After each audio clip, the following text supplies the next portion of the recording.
What is up, everyone? Welcome into ADC Sports Dallas Primetime. Tonight, we will talk about one critical statistic in which the Cowboys rank near the bottom of the league, why the Cowboys must change this ASAP, and what it could mean for Kellen Moore, who might be the one to blame for this key statistic. That's what we'll discuss tonight on the show. Later on, we'll talk about some Cowboy-related news, including the reveal of the preseason schedule and what seems to be the closing of the door in any and all Deebo Samuel conversations. Not that, and I'm proud of Cowboys Nation for this, not that we were super optimistic about any of it. Pretty much everyone in Cowboys Nation dismissed it. But hey, some news around the NFL. What is up, everyone? As you join the stream, make sure that you hit the like button. Share the stream if you're watching on Facebook, YouTube, or Twitter.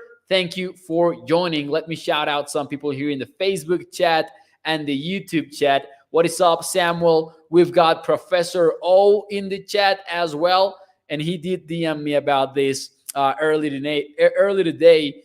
Professor O says, I realized last night that Mo looks exactly like Henry Creel in Stranger Things. Do you guys agree with Professor O or not? Let me know. I have not watched any Stranger Things season since the first one, which I loved, but I kind of suck at keeping up with TV shows. What is up, everyone? What is up, Gregory, Toxic Tom? Even Mo is wearing blue, says Charlene Evans. What is up, Big? Craig says we should be ranked near the bottom. All right, let's get into the conversation. What is up, Kenneth, over at Facebook as well? Thank you for joining the stream.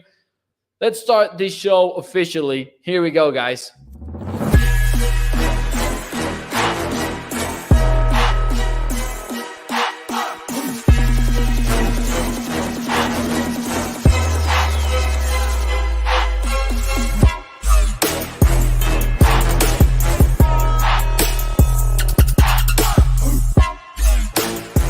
What is up, everyone? Welcome into ADC Sports Dallas Primetime. I'm your host, Mauricio Rodriguez, streaming with you live every Sunday through Thursday night at 8 p.m. Central here on Dallas On Demand Sports Talk Network, with a lot more content coming your way throughout the entire offseason. Make sure that you check out adcsports.com/Dallas. As you join the stream, please hit the like button. Share the stream. Every like allows us to put this show in front of more Cowboys fans as we continue to grow the ADC Sports Dallas community. Excited to be with you tonight on this Tuesday night. Tuesday night to talk about one critical stat in which the Cowboys offense has struggled mightily. And it's a stat that not a lot of people discuss because it's not like it shows up in Pro Football Reference or footballstats.com or anything like that.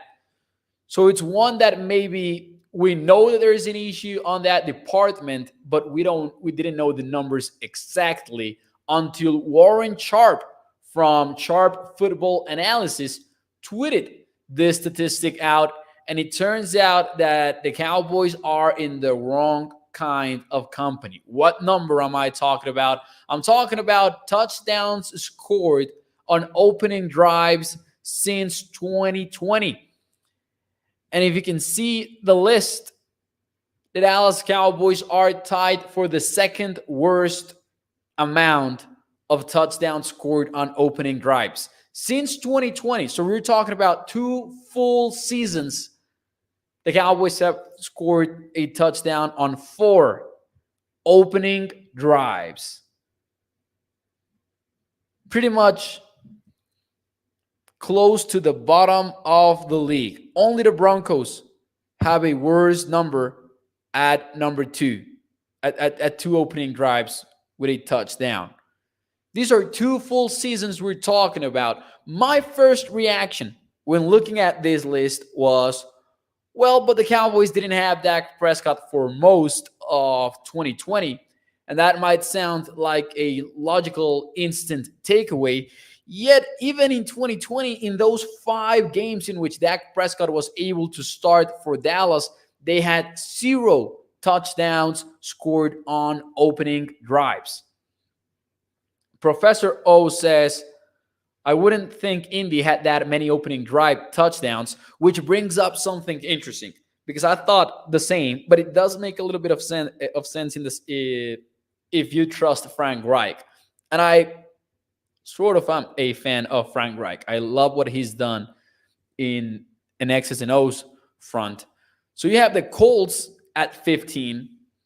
Then some of these teams make a lot of sense with the Buffalo Bills, Josh Allen, Brian DeVol, of course, Patrick Mahomes with with Andy Reid and Eric Bieniemy over there, the Tampa Bay Bucks with Tom Brady, the Green Bay Packers, the Patriots, even without Brady, they've always had a pretty strong coaching staff. That might change in 2022, by the way.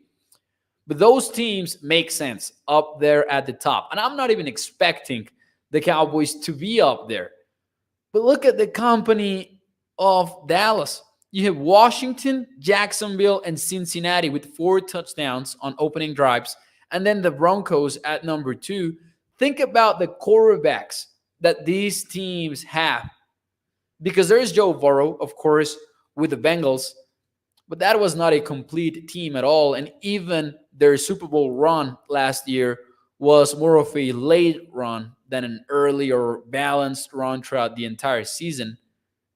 The Cowboys simply shouldn't be that low. Now, the first question that popped into my mind as well, and I will bring it up to the attention of the YouTube chat and the Facebook chat. What's the biggest reason, or who is the biggest reason behind this stat? Is it coaching for you, or is it the players' execution?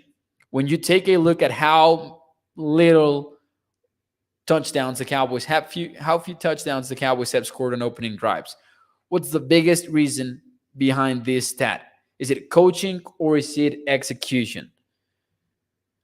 Let me know what you think about this whole thing. Toxic Tom says, Mo, I'm telling you, I get Jason Garrett vibes from Kellen Moore. Wade Phillips inherited Jason Garrett as his offensive coordinator too. Craig goes with Dak and coaching, so a little bit of both. And of course, it's a little bit of both.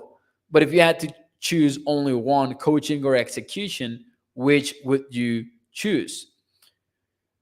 Cam says execution. Samuel Rowe, kids, it's a lack of Deebo. No sick. Both, says Charlene Evans. Professor O says it's a mixture, but I think coaching, since our first 15 plays are scripted. Coaching sets the tone early. And to me, Professor O is right on point here. And that was what I was trying to get to. Of course, execution plays a big role in this whole thing. A huge role, actually.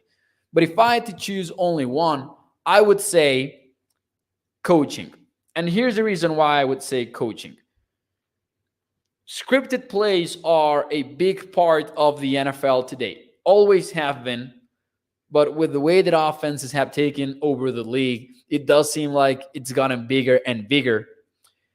And some people will describe opening drives as a sort of, reading of the opponent's defense. And it's funny to me when you listen to some people talk about these drives as if it was round 1 in a 12-round boxing championship in which the opponents are just studying each other. I get that you're trying to see and get a sense of how the opposing defense will respond to some of your formations and to some of the looks that you give them. How are they going to counterattack them and all of that? Offensive and defensive coordinators are always playing this chess match early in the game. But you only get so many of these drives, and every single one of them counts. You cannot waste one trying to study the opponent. You should do that before, right? And it does, and to me, the opening drive method is statistic, not method, is sort of a microcosm of the job for an offensive coordinator, because his job is to attack a defense's vulnerability with your own strengths. And that's what it involves, just getting to the game with a good read on the opponent's defense. And when you rank this low, and while having a quarterback like Dak Prescott, a wide receiver group like the one the Cowboys have had, and a very good offensive coordinator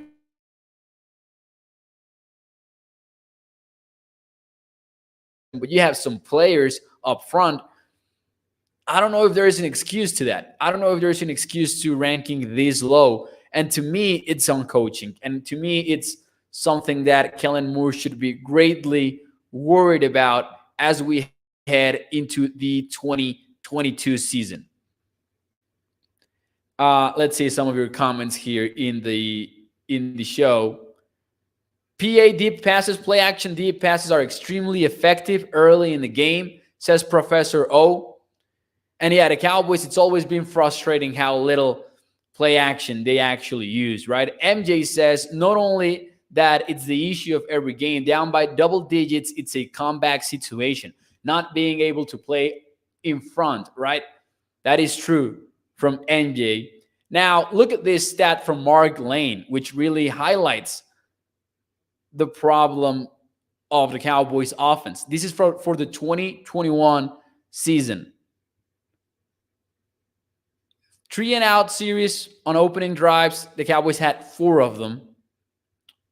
4-and-out, 1 of them versus the Broncos. Only 5 of them opened up with a first down. And then, oddly enough, the 4 seasons that the Cowboys have had on opening drives, the 4 touchdowns apparently happened in 2021. 4 3-and-outs. 4 3-and-outs is difficult to ignore for the Cowboys in this statistic, right? I would definitely point towards coaching. I think that it's pretty much the job of an offensive coordinator. And you guys know that I've defended Kellen Moore on several accounts and on certain aspects, specific aspects of his coaching, like play design. I still believe that he's a pretty good play designer, but you need to figure this out, right? You need to figure opposing defenses out, and you need to make the most out of your scripted plays. Toxic Tom says, Mo, then why isn't management holding Moore accountable? They literally didn't back Mike after the playoff game. Why does Moore seem to always get a pass? Good point from Michael here. The Cowboys did not back Mike McCarthy right after the playoff game. We didn't hear every supporting comment for McCarthy, but we didn't listen to any kind of backlash towards Kellen Moore's side of things. And by the way, this ties into my second question. Who has the hottest seed, if you had to guess, in Dallas right now? Is it Kellen Moore or is it Mike McCarthy? Whose job is more at risk in your opinion? Kellen Moore, the offensive coordinator that hasn't been able to put together a highly successful season for the offense for an entire year. It's been more of like on the first half of the season, you get a strong offense, not in the second half though. Or is it Mike McCarthy, who has been the head coach, and that you could question how much he brings to the table because of his role as a CEO for the Cowboys? Let's see some of your thoughts here. More for David, more for MJ as well. MJ goes with Moore. Craig says McCarthy by far over at Facebook. Also Chuck coming in saying it should be Moore. McCarthy, Mike's job, says Michael. It should be Kellen Moore, says Big. McCarthy for Charlene Evans. I will go with McCarthy as well, more than anything because of what we've seen out of Dallas, right? And what we've heard out of the front office. It does seem to me that Mike McCarthy has the hottest seat right now in Dallas. And up to a point, you can see why, right? Cam says McCarthy has no control of anything. That might be one of the biggest reasons why my answer is McCarthy right now. That's my feeling. I understand the frustration versus Kellen Moore. I share some of it. I think McCarthy is on a greater risk at this point. Gilbert Rodriguez, though, goes with Moore. Craig says, I guarantee Quinn will be the head coach after this year. That's a boat that I struggle to hop on. I know that offensive head coaches and defensive coaches can both be successful. There's been plenty of examples in which, an offensive guy fails or a defensive guy fails at such positions. But I do like the idea of having an offensive head coach just to provide some stability for your quarterback. So I struggle there. I'm not all in on the Dan Quinn as head coach idea yet. I prefer Dan Quinn, the full-time defensive coordinator. But still, one of the most intriguing storylines for Dallas next offseason will once again be Dan Quinn. We have talked about this a lot of times, and we've said that Dan Quinn was one of the biggest re-signings by the Cowboys in this offseason, right? Not a player, but the actual defensive coordinator that's gotten the Cowboys to such a spot. Now, Craig says defense wins championships. You can always get a quarterback's coach. However, defense doesn't always win championships. This is more a cliche or a quote than a reality in the NFL. And that's evidenced by the teams that are playing in the NFC Championship game and in the AFC Championship game. Most of them rank in the top quartile of the league offensively talking, in terms of offensive efficiency, whereas the top defenses are not always playing there. So there are more high-quality offenses in the conference championship games than there are defenses. Now, this is in recent years, but even if you broaden the picture a little bit, if you take a look at it from a wider perspective, you can see that in history of the NFL, you have elite offenses and elite defenses winning the Super Bowl, not necessarily an elite defense. So I do think that's a myth. I do think that's an all-time quote, old school sort of quote, and it's been proven that you don't need that defense. All right, so here's the thing, because Craig is coming on with this reply, which is a fair reply. He says, who won the Super Bowl for the Rams? Just a question. Now, I want to make myself clear. I'm not saying that a good defense, and by the way, the Rams had one of the most efficient offenses in the league. They were a pretty balanced team, but here's what I'm getting at. I'm not saying that a defense cannot win a Super Bowl for you. I'm saying that some people use this quote as a blueprint as to what you should focus on, and that is just a old school myth. And this has been proven time and time again. But yeah, the offense was pretty good for the Rams, and most of the Rams' success has been built behind Sean McVay's offense, right? Professor O says, it's the same with people saying running wins. Lots of teams with the Super Bowl despite not having elite attacks. Yeah, and I think that's tied to this whole conversation around, every time that this team runs for over 100 yards, they win the ball game. When in reality is, when this team is winning the ball game, they're going to run a lot more than throw the football and risk it. Alex, however, does say good quarterbacks win championships.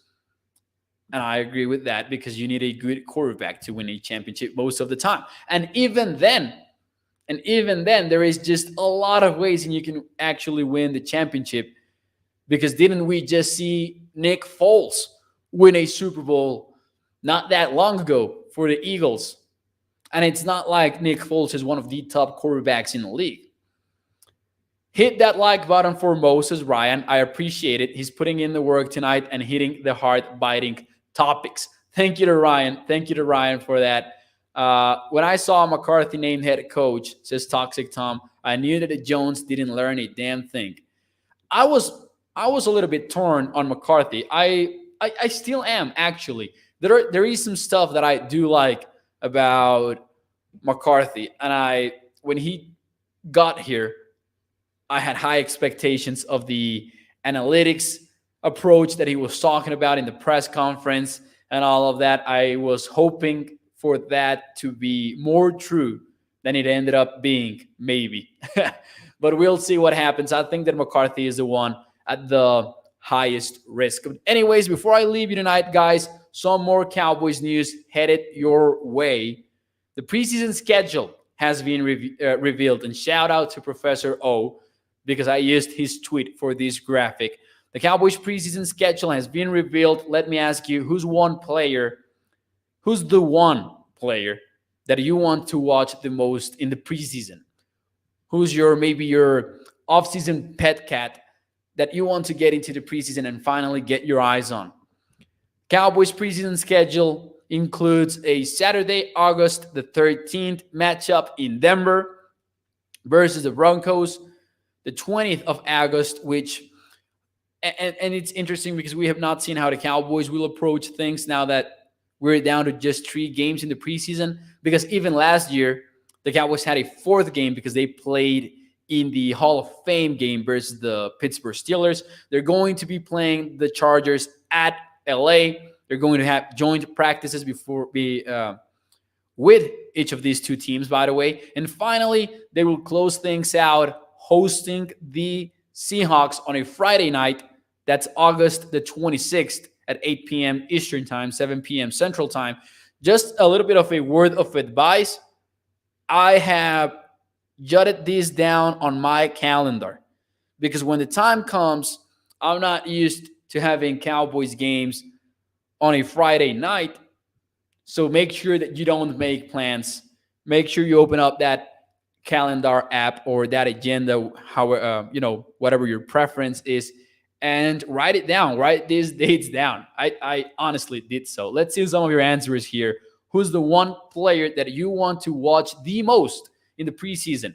Michael says Ryan Nall, which maybe started off as a joke, but I'm getting the feeling that maybe Michael has believed the joke himself. He really is expecting to watch Ryan Nall, I believe, at this point. That's just my theory. Sam Williams for Michael, that's a pretty good answer.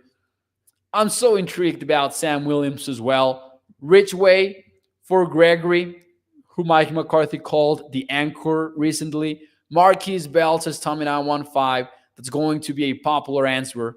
Ty Freifogel, the wide receiver, says Professor O, a guy that might just make the roster.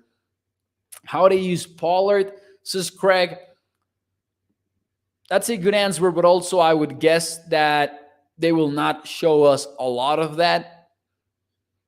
I think that's an answer that we will have to wait for until the regular season. Charlene Evans says Ryan Nall. Jake McQuaid is a close second. Yeah. Let's see. Israel Mukwamu for Ryan Doyle. That's my guy. I enjoyed the heck out of our conversation earlier in the offseason. In case you have not watched that, it was so fun having Israel Mukwamu here on primetime. Colt King and Anthony also going with Sam Williams. Let's see. Marquise Bell, Tolbert. In all seriousness, says Michael, Tyler Smith. This is the answer. This is the answer to me. And Craig also hit us with that answer. To me, it's Tyler Smith.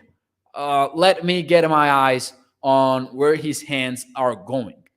Now, a close second to me is obviously, bias alert, the great Isaac. Let me watch how the great Isaac has developed, and more specifically, where he is in the rotation, because that's going to be a big thing. Now, finally, before we get out of here, Deebo Samuel has reported to San Francisco 49ers minicamp after skipping some voluntary OTAs, after asking for a trade and all of that. He is now working with the San Francisco 49ers. At least he reported to mandatory minicamp, avoiding the fines. Remember that this time under the new CBA, you cannot remove or reduce the fines that a player receives. He needs to be excused of minicamp like Jimmy G was, but that's a very different situation going on there at quarterback if you're the Niners you have to give Jimmy G the excuse to miss OTAs,